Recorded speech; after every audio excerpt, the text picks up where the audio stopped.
O rugido do motor da Ferrari ecoava pela Rua das Acácias toda manhã, às 7h30 em ponto. Dr. Ricardo Mendonça acelerava propositalmente ao passar pelo prédio de 3 andares, onde morava Dona Conceição, uma aposentada de 67 anos, que cuidava da pequena horta no terreno ao lado. A poeira levantada pelo carro de luxo cobria suas plantas cuidadosamente regadas, mas ela apenas suspirava e continuava seu trabalho silencioso. Ricardo observava pela janela de seu escritório, na cobertura da mansão de mármore, um sorriso de satisfação no rosto. Em poucos meses, aquele terreno seria dele e finalmente poderia construir a piscina olímpica que sempre sonhou. Dona Conceição e suas plantas seriam apenas uma lembrança incômoda do passado. Dr. Ricardo, chegaram os documentos da ação contra a senhora do terreno, anunciou Sandra, sua secretária, entrando no escritório luxuosamente decorado com estantes de mogno e diplomas emoldurados. Perfeito, respondeu ele, ajustando a gravata italiana. Quanto tempo até a audiência? 3 semanas. O juiz marcou para uma terça-feira de manhã. Ricardo sorriu, folheando os papéis. 15 anos de advocacia não haviam sido em vão. Conhecia cada brecha da lei, cada artifício que poderia usar a seu favor. Dona Conceição, com sua simplicidade e falta de recursos para contratar um advogado decente, seria apenas mais uma vitória fácil em seu currículo.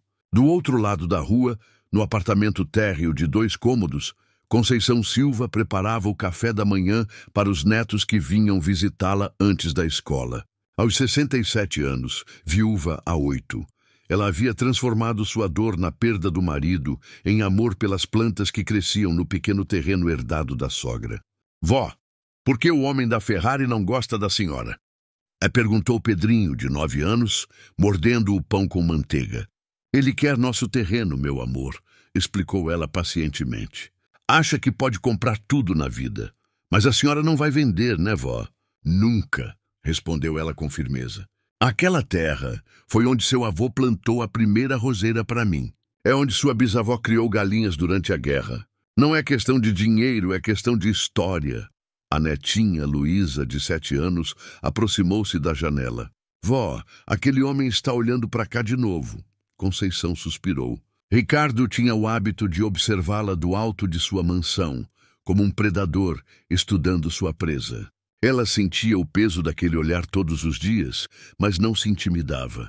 Havia enfrentado coisas piores na vida. 2 semanas antes da audiência, Ricardo decidiu fazer uma última tentativa de convencer Dona Conceição a vender o terreno amigavelmente. Não por bondade, mas porque uma vitória judicial sempre era mais trabalhosa que um acordo. Vestindo seu terno mais caro, atravessou a rua e bateu à porta do apartamento. Conceição atendeu, usando um avental florido, as mãos ainda sujas de terra do jardim. Boa tarde, Dona Conceição, disse ele com um sorriso que não chegava aos olhos. Podemos conversar? Sobre o quê? Respondeu ela secamente. Sobre uma proposta que pode interessá-la muito. Ele tirou um envelope do bolso do paletó. 200 mil reais pelo terreno. É uma oferta generosa para um pedaço de terra que não vale nem metade disso. Conceição o encarou em silêncio por alguns segundos. E se eu não aceitar?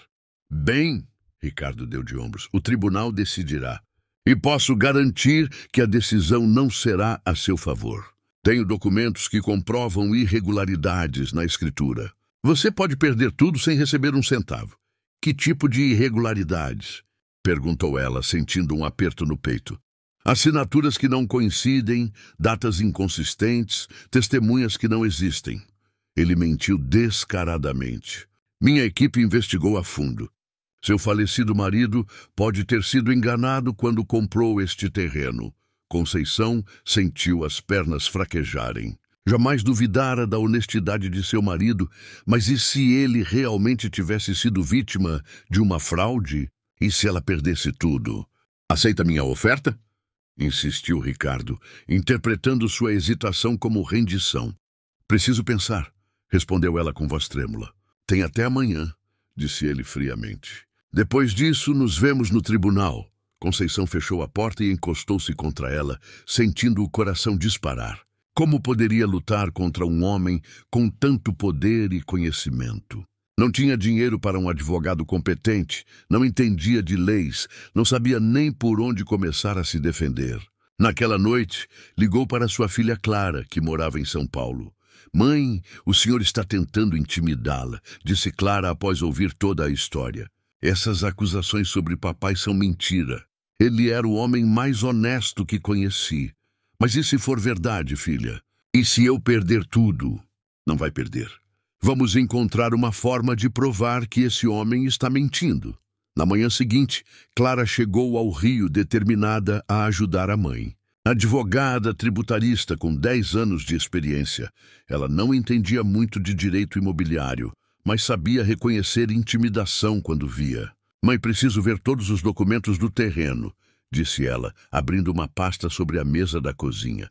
Conceição trouxe uma caixa de sapatos onde guardava papéis importantes: escritura, IPTU, recibos antigos, certidões. Clara examinou cada documento minuciosamente. "Está tudo em ordem aqui, mãe. As assinaturas são autênticas, as datas coincidem, as testemunhas eram vizinhos conhecidos." Ela franziu a testa. "Esse Ricardo está blefando, mas ele pareceu tão certo.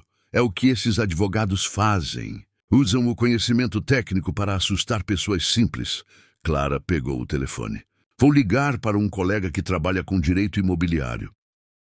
Enquanto Clara conversava com o advogado especialista, Conceição saiu para regar suas plantas. Era seu ritual diário de tranquilidade, o momento em que conversava mentalmente com o falecido marido e encontrava forças para continuar.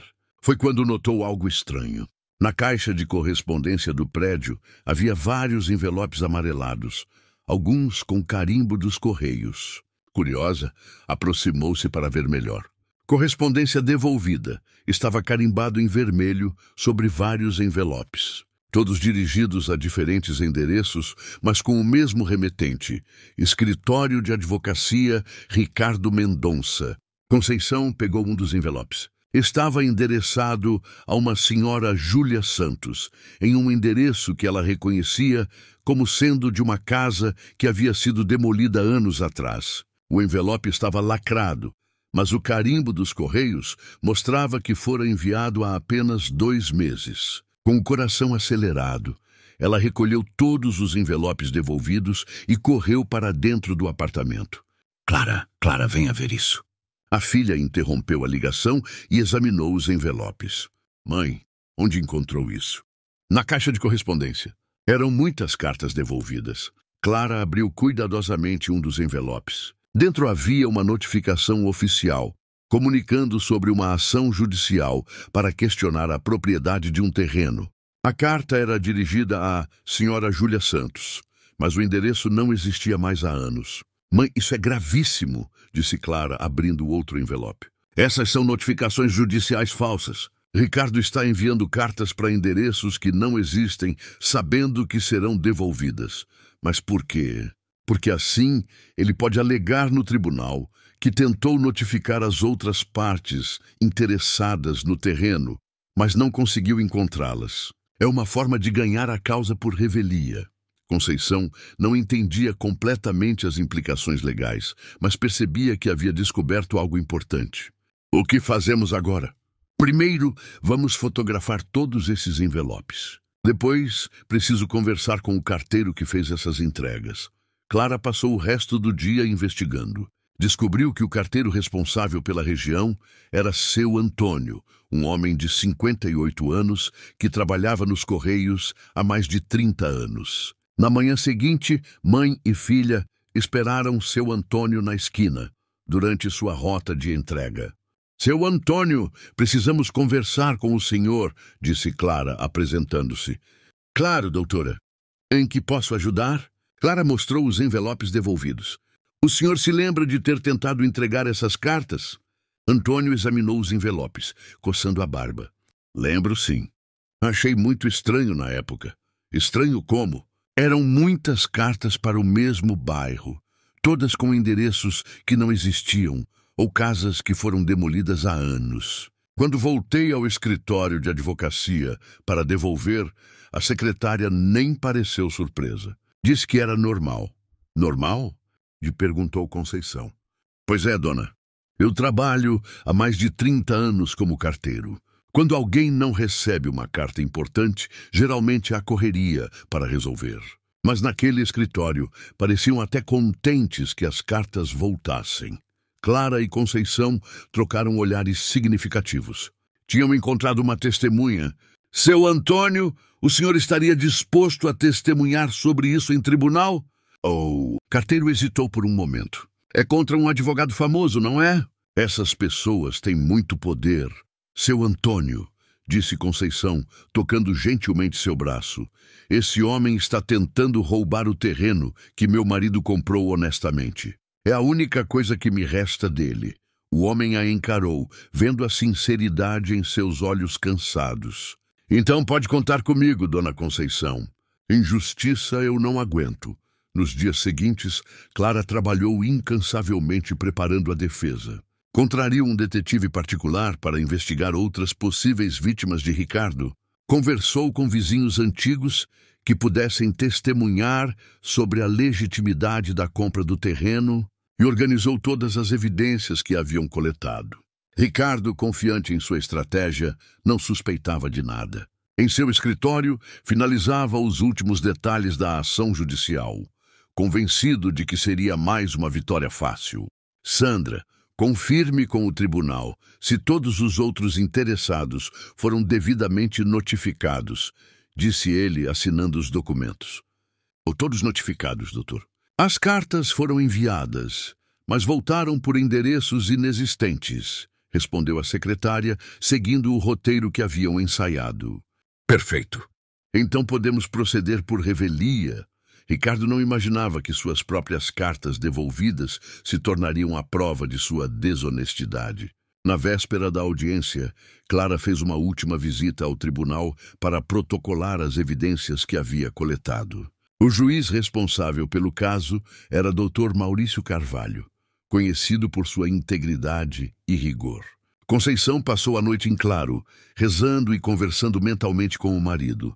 José, se o senhor pode me ajudar de onde está, preciso da sua força amanhã, sussurrou, olhando a foto dele na mesa de cabeceira. Na manhã da audiência, o contraste era gritante. Ricardo chegou em sua Ferrari, acompanhado por 2 assistentes carregando pastas de couro. Vestia um terno que custava mais que o salário anual de muitas pessoas presentes no tribunal. Conceição chegou de ônibus, acompanhada apenas por Clara e pelos netos, que haviam insistido em ir apoiar a avó. Usava seu melhor vestido, simples mas limpo, e carregava uma bolsa surrada onde guardava seus documentos. Na sala de audiências, Ricardo cumprimentou o juiz com familiaridade. Eram velhos conhecidos dos corredores do tribunal. Meritíssimo, começou Ricardo com sua voz impostada. O caso é simples. Meu cliente deseja adquirir um terreno para expandir sua propriedade, mas descobrimos graves irregularidades na documentação atual. A escritura apresenta inconsistências que sugerem fraude na transação original. Ele apresentou uma pasta volumosa. Tentamos contatar todos os possíveis interessados na propriedade, conforme determina a lei, mas não foi possível localizá-los. Mostrou as cartas devolvidas. Como Vossa Excelência pode ver, enviamos notificações para todos os endereços registrados, mas foram devolvidas por endereços inexistentes. O juiz examinou os documentos. E qual a proposta de seu cliente? Aquisição do terreno por valor justo, com indenização adequada para a atual ocupante. Foi então a vez de Clara se pronunciar. Meritíssimo! Gostaria de apresentar evidências de que houve má-fé por parte do requerente. Ricardo franziu a testa surpreso. Não esperava que uma aposentada humilde tivesse recursos para contratar um advogado competente. Que tipo de evidências? Lhe perguntou o juiz. Clara se levantou, segurando as mesmas cartas devolvidas que Ricardo havia apresentado como prova de sua diligência. Meritíssimo, essas cartas foram propositalmente enviadas para endereços inexistentes. Como assim? Este endereço, disse ela, apontando para um dos envelopes, refere-se a uma casa demolida há 5 anos para a construção de um shopping center. Este outro endereço nunca existiu nesta cidade. E este terceiro é de um terreno que virou estacionamento há 3 anos. O juiz inclinou-se para a frente, interessado. Continue. O requerente enviou essas notificações sabendo que seriam devolvidas, para poder alegar que tentou contatar as partes interessadas. É uma estratégia para obter ganho de causa por revelia fraudulenta. Ricardo se levantou bruscamente. Isso é uma acusação grave e infundada. Meu escritório agiu de boa fé, com base nas informações disponíveis nos registros oficiais. Então por quê? Continuou Clara calmamente. O senhor não providenciou uma investigação mais detalhada quando todas as cartas foram devolvidas? Qualquer advogado diligente teria procurado meios alternativos de localização. O juiz olhava alternadamente para Ricardo e Clara, claramente intrigado com o rumo que o caso estava tomando. Além disso, prosseguiu Clara, gostaria de chamar uma testemunha, Sr. Antônio Silva, carteiro responsável pela região. Seu Antônio entrou na sala nervoso, mas determinado. Prestou juramento e foi questionado por Clara. Sr. Antônio, o senhor se lembra de ter tentado entregar essas cartas? Lembro sim, doutora. Achei muito estranho na época. Por quê? Porque eram muitas cartas para endereços que não existiam. Quando voltei ao escritório do doutor para devolver, a secretária nem ficou surpresa. Disse que era normal. Normal como? Seu Antônio respirou fundo. Em 30 anos de profissão, nunca vi ninguém ficar contente quando uma carta importante volta. Mas lá no escritório pareciam até satisfeitos. Ricardo estava ficando visivelmente nervoso.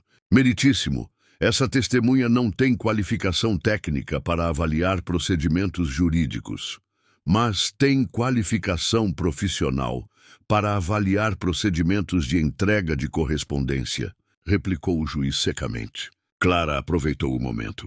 Meritíssimo, solicito que seja investigada a origem desses endereços inexistentes. Se descobriremos que foram deliberadamente escolhidos, teremos configurado má-fé processual. O juiz determinou um intervalo para analisar as evidências apresentadas. Durante a pausa, Ricardo tentou uma última cartada. Dona Conceição aproximou-se dela no corredor. Ainda podemos resolver isso amigavelmente. 300 mil reais pelo terreno. É mais do que a senhora jamais sonhou ter. Conceição o encarou com uma determinação que ele não esperava. Doutor Ricardo, descobri algumas coisas sobre o senhor nos últimos dias. Como assim? Descobri que o senhor fez isso com outras pessoas. A Dona Maria, do quarteirão de cima, perdeu a casa dela no ano passado. O seu Joaquim, da padaria, perdeu o ponto comercial de 20 anos. Todos com a mesma história. Cartas devolvidas, processos por revelia, famílias destruídas. Ricardo empalideceu. Não imaginava que sua estratégia tivesse sido descoberta. O senhor acha que porque somos pobres somos burros? E continuou Conceição. Acha que pode nos pisotear porque tem dinheiro e estudou em faculdade cara? Dona Conceição, a senhora não entende. Entendo sim. Entendo que o senhor esqueceu de onde veio. Entendo que o dinheiro tirou sua humanidade. Ela se aproximou mais e Ricardo instintivamente recuou. Mas esqueceu de uma coisa importante. Do quê? Esqueceu que pobre também tem dignidade. E quando mexe com nossa dignidade, viramos leões. Quando a audiência foi retomada, o juiz havia tomado sua decisão. Após analisar cuidadosamente as evidências apresentadas, começou ele com voz solene, fica evidente que houve má-fé por parte do requerente. As cartas foram deliberadamente enviadas para endereços inexistentes, configurando tentativa de fraude processual. Ricardo sentiu o sangue gelar nas veias. Além disso, continuou o juiz, as irregularidades alegadas na escritura do terreno não procedem. Todos os documentos estão em perfeita ordem e foram devidamente registrados. Meritíssimo. Tentou Ricardo uma última vez. Solicito reconsideração, Dr. Ricardo. O juiz o interrompeu com severidade. Além de julgar improcedente sua ação, determino que seja aberto inquérito para investigar outras possíveis fraudes processuais de seu escritório. O Ministério Público será comunicado. A sala ficou em silêncio. Ricardo sentia como se o chão estivesse desabando sob seus pés. A propriedade do terreno permanece com a senhora Conceição Silva, e o requerente arcará com todas as custas processuais e honorários advocatícios. Quando saíam do tribunal, uma pequena multidão esperava do lado de fora. Vizinhos, amigos, outras vítimas de Ricardo que haviam perdido suas propriedades em processos similares. A notícia de que alguém havia enfrentado e vencido o temido advogado se espalhara rapidamente. Dona Conceição, a senhora conseguiu! Gritou alguém. Parabéns, dona! E disse outro. Agora vamos atrás dos nossos direitos também. Conceição acenou timidamente, ainda processando o que havia acontecido. Tinham vencido. Seu terreno estava salvo.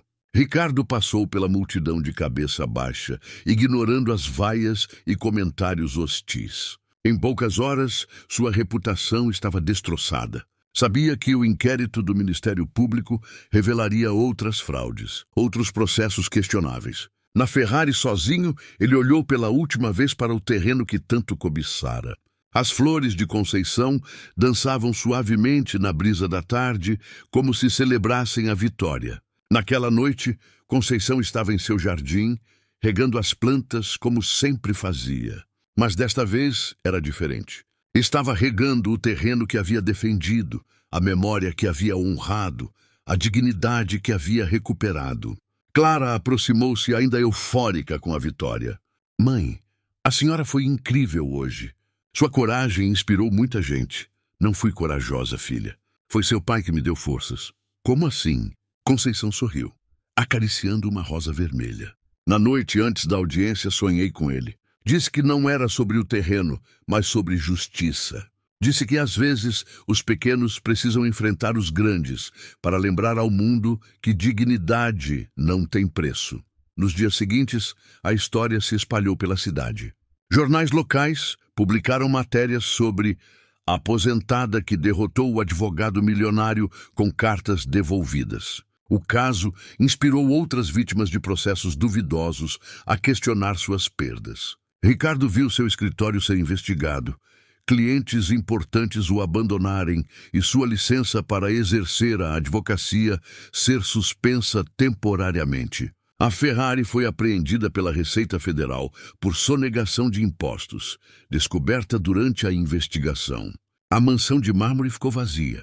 Ricardo mudou-se para um apartamento simples, longe dos olhares de curiosos e ex-vítimas. Meses depois, Conceição estava em seu jardim quando viu um homem se aproximando.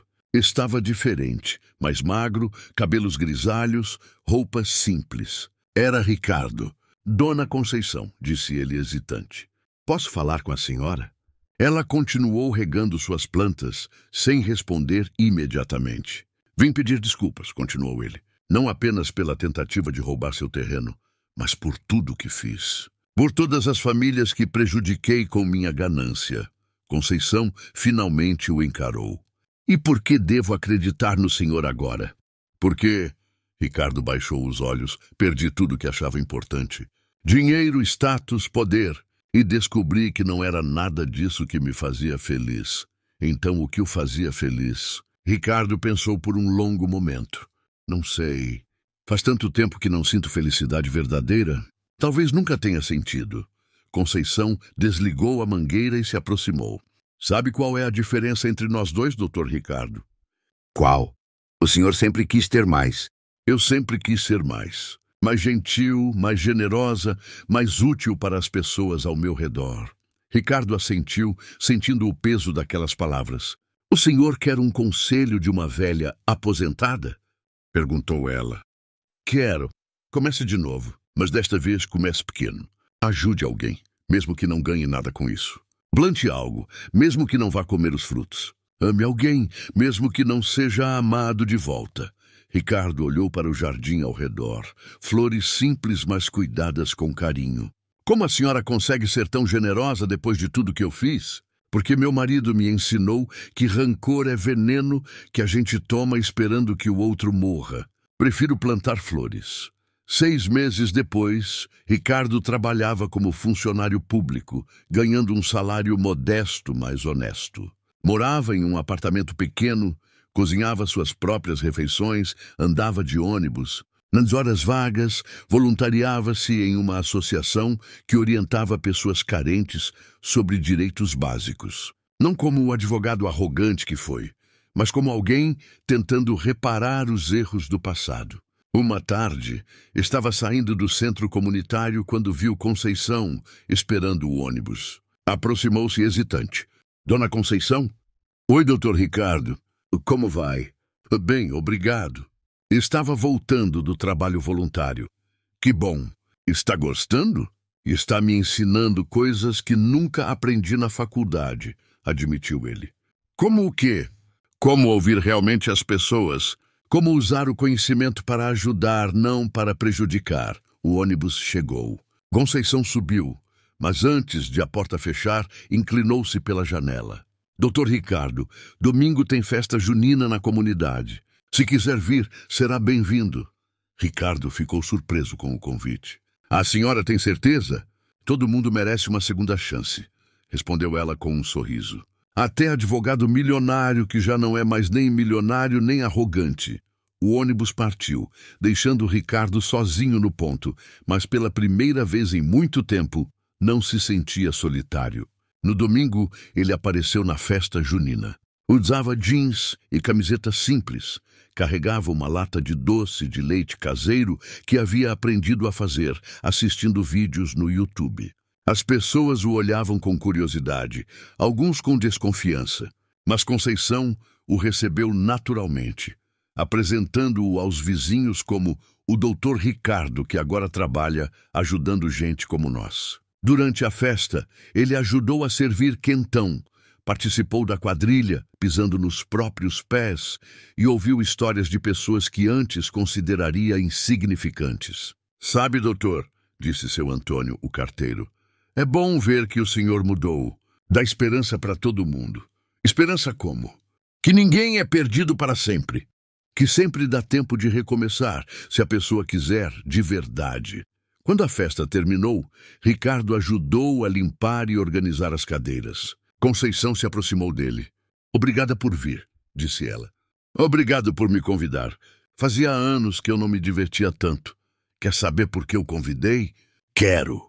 Porque vi nos seus olhos que o senhor estava aprendendo a ser gente de novo. E gente de verdade sempre tem lugar na nossa mesa. Um ano depois, Ricardo havia se tornado presença constante na comunidade. Dava aulas gratuitas de direitos do consumidor para os vizinhos, ajudava idosos com burocracias, organizava mutirões de limpeza. Seu apartamento simples tinha uma pequena varanda onde cultivava temperos e algumas flores. Nada comparado ao jardim de Conceição, mas era seu pequeno jardim. Em uma tarde chuvosa, estava regando suas plantas quando o telefone tocou. Era Clara, a filha de Conceição. Doutor Ricardo, preciso falar com o senhor. É sobre minha mãe. O que houve? Ela foi ao médico para exames de rotina. Descobriram um tumor no pulmão. Ricardo sentiu o coração disparar. Grave? Ainda estamos aguardando mais exames, mas não está bom. O que posso fazer para ajudar? Ela não sabe que eu liguei para o senhor, mas sei que ela gosta do senhor e pensei que deveria saber. Naquela noite, Ricardo não conseguiu dormir. A mulher que lhe havia ensinado sobre perdão, sobre recomeçar, estava doente. A mulher que lhe havia mostrado que dignidade não tinha preço precisava de ajuda. Na manhã seguinte, procurou Conceição em seu jardim. Ela estava sentada em um banco, olhando suas flores com expressão melancólica. Dona Conceição soube da notícia. Ela o encarou sem surpresa. Clara não consegue guardar segredo mesmo. Como está se sentindo? Com medo, admitiu ela. Não da morte, mas de deixar tudo isso. Ela apontou para o jardim. Quem vai cuidar das minhas plantas? Ricardo se sentou ao lado dela. Posso aprender. Sério? A senhora me ensinou tanto neste último ano. Gostaria de aprender mais uma coisa. Conceição sorriu pela primeira vez desde o diagnóstico. Então venha cá, vou te ensinar sobre rosas. Nas semanas seguintes, enquanto Conceição fazia quimioterapia, Ricardo cuidava de seu jardim. Aprendeu sobre cada planta, cada necessidade específica, cada segredo que ela havia descoberto em décadas de dedicação. As rosas precisam de paciência, ensinou ela em uma tarde, observando-o regar cuidadosamente. Não adianta forçar. Elas florescem no tempo delas. Como as pessoas, respondeu Ricardo, entendendo a metáfora. Exatamente. Como as pessoas. O tratamento foi difícil. Conceição perdeu peso, perdeu o cabelo, perdeu parte de sua energia. Mas não perdeu a gentileza nem a sabedoria que sempre a caracterizaram. Ricardo organizou um sistema de cuidados com os vizinhos. Cada um contribuía do seu jeito. Seu Antônio levava os remédios, Dona Rosa cozinhava sopas nutritivas, as crianças da vizinhança faziam desenhos para alegrar suas tardes. Viu só? E disse ela para Ricardo em um dos dias mais difíceis do tratamento. Plantei flores e colhi amigos. A senhora plantou muito mais que flores, respondeu ele. Plantou esperança. 6 meses depois, os exames mostraram que o tumor havia diminuído significativamente. O tratamento estava funcionando. Doutora disse que foi um milagre, contou Conceição para Ricardo, voltando ao jardim depois da consulta médica. Eu disse que foi amor. Amor de vocês todos. A energia boa que vocês mandaram, o carinho, os cuidados. Isso também é remédio. Ricardo sorriu, observando as rosas que havia aprendido a cuidar. Estavam mais bonitas do que nunca, como se também celebrassem a recuperação de sua jardineira. Dona Conceição, posso fazer uma pergunta pessoal? Claro. Por que me perdoou? Depois de tudo que tentei fazer com a senhora? Conceição se apoiou no ancinho que usava para cuidar da terra. Porque meu marido me ensinou uma coisa importante antes de morrer. O quê? Ele disse, Conceição, quando alguém te machuca, você tem 2 escolhas. Pode plantar espinhos ou pode plantar flores. Espinhos só geram mais espinhos. Flores podem transformar até o coração mais duro. Ricardo sentiu os olhos marejarem. E eu era o coração mais duro. Era. Mas olha você agora. Ela apontou para as mãos dele, sujas de terra. Essas mãos que antes só assinavam papéis para prejudicar pessoas, agora cuidam de plantas, ajudam idosos, abraçam crianças. A senhora me salvou, Dona Conceição. Não, meu filho. Você se salvou. Eu só mostrei que existia outro caminho. 1 ano e meio depois da descoberta da doença, Conceição estava completamente curada. O médico confirmou que não havia mais sinais do tumor. Para comemorar, a comunidade organizou uma grande festa no terreno que havia sido motivo de tanta disputa. O mesmo terreno que Ricardo cobiçara estava agora decorado com bandeirinhas coloridas, mesas cheias de comida feita pelos vizinhos, crianças correndo entre as árvores frutíferas que Conceição havia plantado. Ricardo chegou à festa trazendo uma muda de roseira em um vaso. É para celebrar, explicou, entregando o presente à Conceição. Uma rosa nova para um novo começo. Vamos plantá-la juntos, disse ela. Enquanto faziam o buraco na terra, cercados por amigos e vizinhos que agora eram sua família escolhida, Ricardo refletiu sobre a jornada que o havia levado até ali. Havia perdido uma mansão de mármore, mas ganhado um lugar na mesa de pessoas que o amavam de verdade. Havia perdido uma Ferrari, mas ganhado a simplicidade de caminhar pelas ruas cumprimentando conhecidos. Havia perdido o status de advogado milionário, mas ganhado a dignidade de quem usa seu conhecimento para o bem. Pronto, disse Conceição, ajeitando a terra ao redor da muda. Mais uma rosa para o nosso jardim. Nosso jardim? Perguntou Ricardo surpreso. Claro, você não achou que eu ia cuidar de tudo isso sozinha, achou? Ela sorriu marota.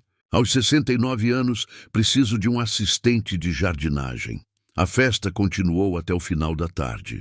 Quando o sol começou a se pôr, pintando o céu de tons alaranjados, Ricardo e Conceição sentaram-se no mesmo banco onde haviam conversado tantas vezes. "Sabe o que mais me impressiona nessa história toda?" disse ela, observando as crianças brincarem entre as plantas. "O quê?" "Como uma coisa pequena pode mudar tudo. Umas cartas devolvidas, esquecidas numa caixa de correspondência." "É verdade", concordou Ricardo. "Se a senhora não tivesse encontrado aquelas cartas..." "Não era sobre as cartas", o interrompeu ela suavemente.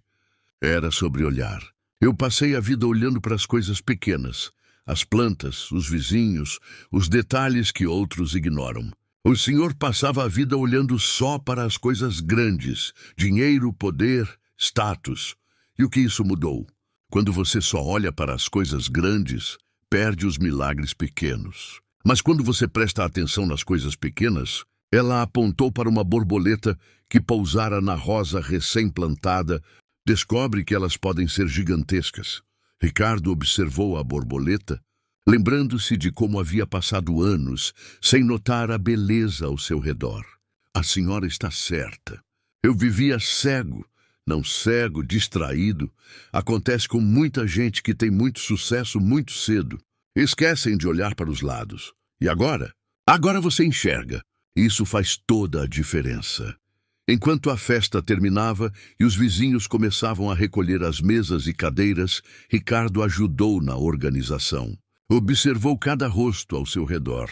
Seu Antônio contando piadas para as crianças, Dona Rosa distribuindo os últimos docinhos, Clara organizando as sobras de comida para distribuir para quem não havia podido ir à festa. Eram pessoas simples, com vidas simples, mas ricas em humanidade. E agora ele fazia parte daquela riqueza. 2 anos depois, Ricardo tinha se tornado uma figura conhecida e respeitada na comunidade.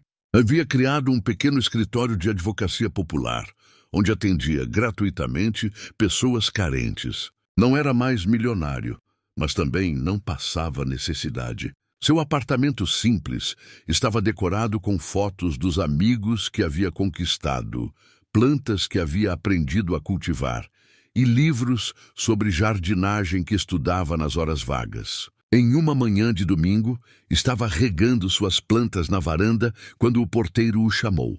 "Doutor Ricardo, tem uma senhora aqui embaixo querendo falar com o senhor."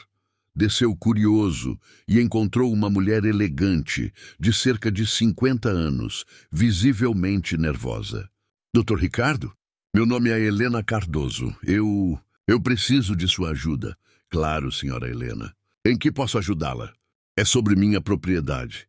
Um advogado está tentando tomar minha casa. Diz que há irregularidades nos documentos. Enviou várias notificações, mas todas foram devolvidas porque os endereços estavam errados." Ricardo sentiu um arrepio na espinha. A história era familiar demais. "Senhora Helena, a senhora pode me mostrar essas cartas devolvidas?" Ela abriu a bolsa e tirou vários envelopes amarelados, todos com o carimbo dos correios. Correspondência devolvida. Ricardo examinou os envelopes. O padrão era idêntico ao que ele mesmo havia usado anos atrás. Endereços inexistentes, nomes fictícios, estratégia para ganhar por revelia. "Senhora Helena, quem é o advogado que está movendo essa ação?" "Dr. Marcelo Ferreira, do escritório Ferreira em Associados." Ricardo conhecia Marcelo. Haviam trabalhado juntos no passado e Ricardo havia ensinado alguns de seus trucos menos éticos para o colega mais jovem. "Senhora Helena, vou ajudá-la. E não vou cobrar nada por isso." "Sério? Mas por quê?" Ricardo olhou para as cartas devolvidas, lembrando-se de como havia usado a mesma estratégia contra Conceição. "Porque já estive do outro lado dessa história e aprendi que algumas coisas na vida são mais importantes que dinheiro." Nas semanas seguintes, Ricardo trabalhou incansavelmente no caso de Helena. Usou todo o seu conhecimento jurídico, mas agora a serviço da justiça, não contra ela. Investigou Marcelo e descobriu um padrão de fraudes similar ao que ele próprio havia praticado. Coletou evidências, organizou testemunhas, preparou uma defesa sólida. Na véspera da audiência, estava no Jardim de Conceição, contando sobre o caso. "Estou nervoso", admitiu ele. "É como se fosse eu próprio no banco dos réus." De certa forma, respondeu ela, podando uma roseira. Você está enfrentando o que você foi. E se eu não conseguir? E se ela perder a casa? Conceição parou o que estava fazendo e o encarou. Ricardo, você lembra do que me disse no dia que tentou comprar meu terreno? Disse muitas coisas ruins naquele dia. Disse que eu poderia perder tudo sem receber um centavo. Lembra? Lembro. E me envergonho disso. Agora você está lutando para que isso não aconteça com outra pessoa. Vê como você mudou? Ricardo sorriu, sentindo-se mais confiante. Tem razão. Não importa o resultado. Importa estar do lado certo da história. A audiência foi um déjà vu em versão invertida. Ricardo apresentou as mesmas evidências que Clara havia usado contra ele anos atrás.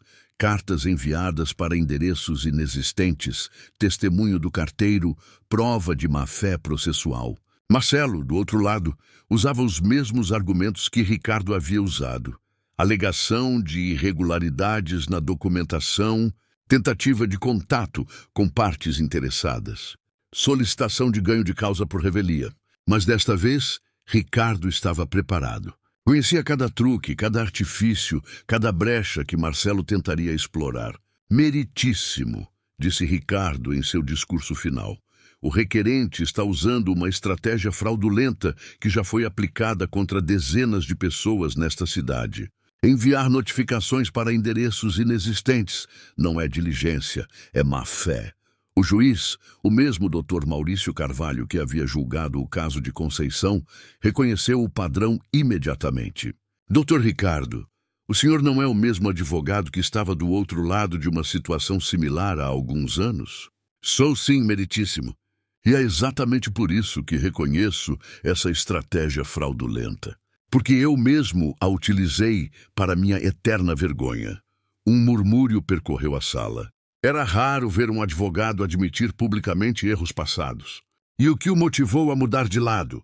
Ricardo olhou para o fundo da sala, onde Conceição estava sentada, acompanhando a audiência. Ela havia insistido em ir para dar apoio moral. Meritíssimo, fui derrotado por uma senhora de 67 anos que me ensinou que a lei deve servir à justiça, não o contrário. Aprendi que usar o conhecimento jurídico para prejudicar pessoas é prostituir a advocacia. O juiz assentiu, impressionado com a sinceridade. Muito bem. Julgo improcedente a ação. Determino a abertura de inquérito para investigação de má-fé processual e parabenizo o Dr. Ricardo pela mudança de postura profissional. Quando saíam do tribunal, Helena abraçou Ricardo com lágrimas nos olhos. Obrigada, o senhor salvou minha casa. De nada, senhora Helena. Foi um prazer lutar ao lado da justiça. Conceição se aproximou, sorrindo orgulhosa. Bem, parece que meu aluno aprendeu a lição. Aprendi com a melhor professora, respondeu ele, retribuindo o sorriso. Sabe o que isso significa? Perguntou ela, caminhando ao lado dele em direção ao ponto de ônibus. O quê? Que aquelas cartas devolvidas mudaram mais vidas do que imaginávamos. Primeiro salvaram meu terreno, depois mudaram você, agora salvaram a casa da dona Helena. Imagina quantas outras pessoas vão ser ajudadas por causa dessa mudança. Ricardo parou de andar, impressionado com a observação. É verdade. Uma coisa pequena pode ter consequências gigantescas. Como borboletas e furacões, disse ela filosoficamente. Uma borboleta bate as asas na China e pode causar um furacão no outro lado do mundo. E umas cartas esquecidas numa caixa de correspondência podem mudar vidas inteiras. Exato. Naquela noite, Ricardo estava em sua varanda, regando suas plantas e refletindo sobre o dia. Seu celular tocou. Era Clara. Ricardo, você viu a notícia no jornal? Que notícia? Sobre o caso de hoje. Saiu uma matéria. Advogado que já foi réu vira herói ao salvar casa de aposentada. Sério? Aí tem mais. Já ligaram 3 pessoas querendo sua ajuda com casos similares. Parece que o Marcelo fez isso com várias famílias. Ricardo sorriu, percebendo que sua transformação estava gerando ondas cada vez maiores. Vou ajudar todos que precisarem. Tenho certeza que vai. Minha mãe ficaria orgulhosa. Ficaria? Esqueci de te contar. Ela decidiu viajar para Portugal, visitar uns primos distantes. Disse que agora que você aprendeu a cuidar do jardim sozinho, ela pode relaxar. Ricardo riu. Ela sempre soube exatamente o que fazer. 3 meses depois, Ricardo havia se tornado conhecido como o advogado das causas perdidas. Pessoas de toda a cidade procuravam sua ajuda para casos que outros advogados recusavam por serem pouco lucrativos. Seu pequeno escritório popular estava sempre cheio. Não cobrava honorários de quem não podia pagar. Aceitava pagamentos em forma de favores ou trabalho comunitário. E frequentemente arcava com as custas processuais do próprio bolso. Financeiramente, vivia de forma muito mais simples que no passado. Mas emocionalmente, nunca havia se sentido tão rico. Em uma tarde de sexta-feira, estava organizando os processos da semana quando recebeu uma ligação internacional. E disse: Alô, Ricardo, é a Conceição, de Dona Conceição. Como está Portugal? Maravilhoso, mas estou com saudades do meu jardim. Como estão minhas plantas? Todas bem cuidadas, pode ficar tranquila. As rosas que plantamos juntos já estão florindo. Que bom! Escuta, vi a matéria sobre você no jornal daqui. Advogado brasileiro vira símbolo de transformação pessoal. A notícia chegou até Portugal. A história foi longe, meu filho. Recebi mensagens de pessoas do Brasil inteiro contando suas próprias transformações, inspiradas pela sua. Ricardo ficou emocionado. Não imaginava que sua mudança pudesse inspirar outras pessoas. Sabe o que isso prova? Me continuou Conceição. O quê? Que plantar flores é mesmo mais poderoso que plantar espinhos. Suas flores estão se espalhando pelo país inteiro. Depois que desligou, Ricardo ficou pensando na frase de Conceição. Saiu na varanda e observou suas plantas, cuidadosamente cultivadas durante os últimos anos. Cada rosa, cada tempero, cada flor representava uma lição aprendida, uma vida tocada, uma pequena transformação no mundo. Não eram apenas plantas. Eram símbolos de esperança. Seu celular tocou novamente. Era um número desconhecido. Alô, doutor Ricardo.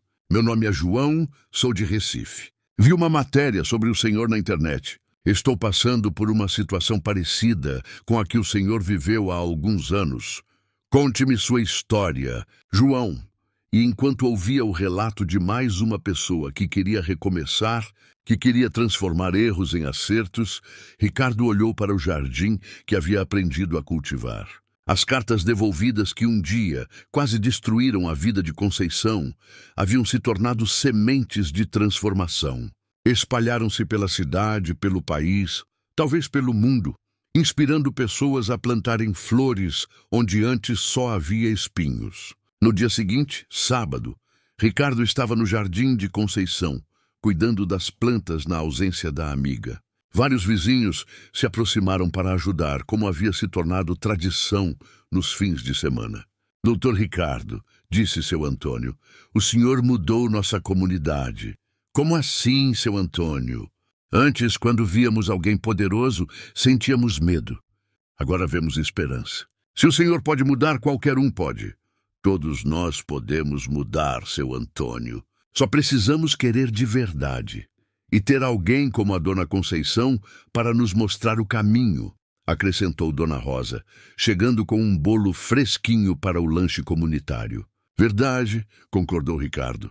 Ela me ensinou que transformação é como jardinagem. Precisa de paciência, cuidado diário e fé de que algo bonito vai crescer. Enquanto trabalhavam juntos no jardim, Ricardo refletiu sobre a jornada que o havia trazido até ali. De advogado milionário arrogante a defensor das causas perdidas. De homem solitário em uma mansão de mármore a membro amado de uma comunidade unida. As cartas devolvidas que tentara usar como arma contra uma senhora inocente haviam se tornado o instrumento de sua própria transformação.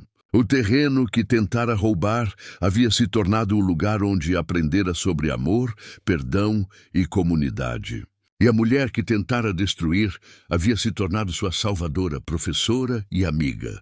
Ao final do dia, quando todos já haviam ido embora, Ricardo ficou sozinho no jardim, regando as plantas uma última vez. O sol se punha, pintando o céu de tons dourados e rosados. Pegou seu celular e ligou para Conceição em Portugal. Oi, dona Conceição. Como foi seu dia? Ótimo. Conheci os primos, visitei uns jardins lindos aqui em Sintra. E você? Cuidei do seu jardim como sempre. As plantas estão sentindo sua falta. E eu estou sentindo falta delas. E de todos vocês. Quando volta? Em 2 semanas. Não aguento mais ficar longe das minhas flores. Vou buscá-la no aeroporto. Obrigada, meu filho. Que esqueci de te contar uma coisa. O quê? Encontrei uma carta aqui em Portugal. Uma carta que nunca foi entregue. Ricardo sentiu um arrepio. Como assim? É uma carta que meu José escreveu para você, pouco antes de morrer. Ele sabia que você era pai dos meninos de Marina e queria te contar, mas morreu antes de conseguir enviar. Ricardo ficou em silêncio, processando a informação. A carta estava entre os papéis que trouxe para cá. Vou te entregar quando voltar. O que diz a carta? Não li. É particular, mas posso imaginar. Meu José sempre acreditou que as pessoas são boas no fundo, mesmo quando fazem coisas ruins. Depois que desligou, Ricardo ficou no jardim até escurecer completamente. Uma carta que nunca foi entregue, mas uma correspondência que havia mudado o rumo das coisas, mesmo sem chegar ao destino. Quantas cartas não entregues existiam no mundo? Quantas palavras não ditas que poderiam transformar vidas? Quantas oportunidades perdidas que ainda podiam ser recuperadas? 2 semanas depois, Ricardo estava no aeroporto, segurando um cartaz com o nome Conceição Silva. Quando ela apareceu, bronzeada pelo sol português, mas com o mesmo sorriso acolhedor de sempre, ele sentiu uma alegria genuína. Como está meu jardim? Foi a primeira pergunta dela depois dos abraços. Florescendo, respondeu ele. Como sua jardineira. No caminho para casa, Conceição tirou da bolsa um envelope amarelado. A carta do José, disse ela, entregando-o para Ricardo. Ele pegou o envelope com mãos trêmulas. Posso ler agora? Claro. Ricardo abriu cuidadosamente a carta, escrita à mão em letra caprichosa. Ricardo, não sei se você vai receber esta carta, mas preciso tentar. Conceição não sabe que estou escrevendo. Sei que você é pai daqueles 3 meninos loiros que vivem com Marina. Não é coincidência eles terem seus olhos, seu queixo, sua testa franzida quando pensam. Não estou escrevendo para julgar você. Estou escrevendo como homem para homem, como pai para pai. Eu não pude ter filhos com Conceição, e isso foi a única tristeza da nossa vida juntos. Mas você teve filhos e nem sabe. Tem uma riqueza que nem imagina. Sei que você é um homem bem-sucedido, mas sucesso sem família é como jardim sem flores. Pode ser grande, mas não é bonito. Se um dia você quiser conhecer seus filhos, não tenha orgulho. Orgulho é luxo que pai não pode ter. Conceição pode te ajudar. Ela tem o coração maior que este mundo merece. E se um dia você magoar minha esposa tentando tomar nosso terreno, lembre-se desta carta. Lembre-se de que você também é pai, e pai de verdade protege, não destrói. Cuide-se, José Silva. Ricardo terminou de ler com lágrimas nos olhos. A carta havia sido escrita 2 anos antes da morte de José, 1 ano antes de ele descobrir os filhos. Ele sabia, sussurrou Ricardo. José sempre foi observador, disse Conceição suavemente. E ele te perdoou antes mesmo de você fazer qualquer coisa errada, porque nunca me entregou essa carta. E porque morreu antes. Eu só descobri agora, mexendo nos papéis antigos. Ricardo dobrou a carta cuidadosamente. Posso ficar com ela? Claro, foi escrita para você. Quando chegaram ao bairro, uma multidão os esperava. Vizinhos, amigos, crianças correndo, faixas de bem-vinda de volta, Dona Conceição. Surpresa! E gritaram todos juntos. Conceição riu, surpresa e emocionada. Vocês não precisavam. Claro que precisávamos, disse Dona Rosa. A senhora é o coração desta comunidade. A festa improvisada durou até tarde. Conceição reencontrou suas plantas, que realmente estavam mais bonitas que nunca, sob os cuidados de Ricardo e dos vizinhos. "Sabe?", disse ela para Ricardo enquanto observavam as crianças brincando entre as árvores frutíferas. "Acho que meu José ficaria orgulhoso de ver como tudo se resolveu." "Acho que sim. Ele era um homem sábio." "Era. E você se tornou o homem que ele via em você, mesmo quando você ainda não via em si mesmo." Naquela noite, em casa, Ricardo guardou a carta de José em uma caixa especial, junto com outros tesouros que havia coletado durante sua transformação. A primeira foto com os filhos de Marina, que agora o visitavam regularmente, um desenho que uma criança da comunidade havia feito dele regando plantas, uma rosa seca do jardim de Conceição. Eram memórias de uma vida que havia aprendido a viver de verdade. 6 meses depois, Ricardo recebeu uma ligação que mudaria novamente o rumo de sua história. "Dr. Ricardo, meu nome é Marina. Eu sou mãe dos 3 meninos que..." "Marina!" exclamou ele, reconhecendo imediatamente a voz. "Como conseguiu meu número?" "A Dona Conceição me deu. Disse que eu deveria ligar." Ricardo sentiu o coração acelerar. Havia anos que não falava com Marina, desde que ela se mudara para outra cidade com os filhos. "Como estão os meninos?" "Estão bem. Grandes, inteligentes, cheios de perguntas sobre o pai que conheceram por pouco tempo. Eles se lembram de mim?" "Claro que sim. Principalmente o Lucas. Ele sempre pergunta quando vai te ver de novo." Ricardo fechou os olhos emocionado. "E você? Como está?" "Bem também." "Escuta, Ricardo, eu liguei porque eles merecem conhecer o homem que você se tornou. Dona Conceição me contou tudo o que você tem feito, como mudou sua vida. Marina, não precisa se explicar. Todos nós erramos, todos nós temos uma segunda chance. Se você quiser, pode vir nos visitar. Os meninos ficariam muito felizes."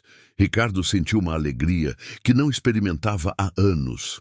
"Sério? Você deixaria?" "Claro, eles são seus filhos também. E pelo que ouvi dizer, você aprendeu a ser o pai que eles merecem." Uma semana depois, Ricardo estava em um ônibus com destino à cidade onde Marina morava com os filhos. Levava na bagagem presentes simples, livros sobre jardinagem para crianças, mudas de plantas e muita expectativa. Quando chegou à casa de Marina, 3 garotos já crescidos esperavam na porta.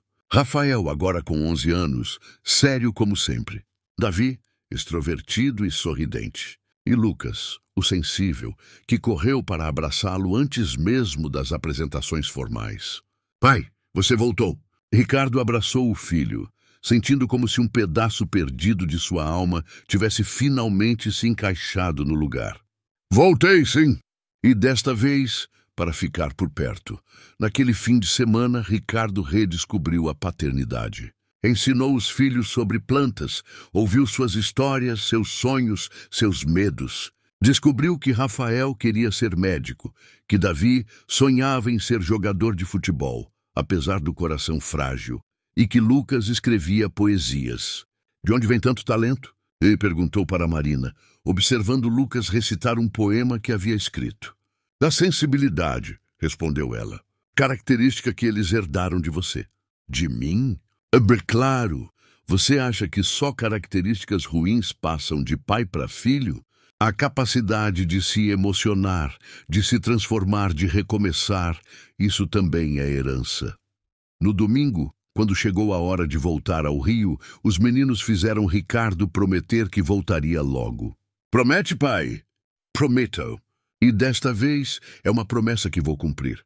No ônibus de volta, Ricardo olhava pela janela, pensando em como a vida havia dado voltas improváveis. As cartas devolvidas, que quase destruíram Conceição, haviam se tornado o início de uma transformação que agora alcançava seus próprios filhos. Quando chegou ao Rio, foi direto ao jardim de Conceição. Ela estava lá, como sempre, cuidando de suas plantas. "E então, como foi o reencontro?" "Perfeito", respondeu Ricardo, sentando-se no banco onde haviam tido tantas conversas importantes. "Obrigado por dar meu número para Marina." "De nada. Era hora de vocês se reencontrarem." Sabe o que mais me impressiona em tudo isso? O quê? Como tudo começou com umas cartas devolvidas. Quem diria que correspondência não entregue podia mudar tantas vidas? Conceição sorriu, segurando uma rosa que havia acabado de cortar. Às vezes, as coisas precisam se perder para se encontrarem no lugar certo. Como assim? Aquelas cartas não foram devolvidas por acaso. Foram devolvidas porque o destino delas não era chegar aos endereços falsos que você criou. O destino delas era voltar para você, para te mostrar o erro que estava cometendo. Ricardo refletiu sobre as palavras da amiga. E a carta do José, que nunca chegou até mim, também chegou no momento certo. Se tivesse chegado antes, talvez você não estivesse pronto para entender a mensagem. Então, você acredita em destino? Acredito em segundas chances, respondeu ela, oferecendo a rosa para ele. E você é a prova viva de que nunca é tarde para recomeçar. Ricardo pegou a rosa e a cheirou. Era perfumada e perfeita, resultado de cuidado, paciência e amor. Dona Conceição, posso fazer mais uma pergunta? Sempre. Se pudesse voltar no tempo e mudar alguma coisa nessa história toda, mudaria? Conceição pensou por um longo momento, observando seu jardim florido, os vizinhos que passavam cumprimentando, a vida simples mas rica que havia construído. Não mudaria nada, respondeu finalmente. Porque se mudasse qualquer peça dessa história, talvez você não tivesse aprendido o que aprendeu. Talvez eu não tivesse descoberto a força que tinha. Talvez nossa comunidade não tivesse se unido como se uniu. Nem mesmo a parte em que eu tentei roubar seu terreno. Especialmente essa parte. Foi ela que trouxe você até nós. Ricardo sorriu, finalmente compreendendo a sabedoria profunda da amiga. Então as cartas devolvidas foram uma bênção disfarçada. Todas as cartas devolvidas da vida são bênçãos disfarçadas, disse ela filosoficamente. Elas voltam para nos ensinar alguma coisa importante. E ali, no jardim que havia se tornado símbolo de transformação e recomeço, Ricardo entendeu que sua história ainda estava sendo escrita. As cartas devolvidas haviam sido apenas o primeiro capítulo de uma nova vida.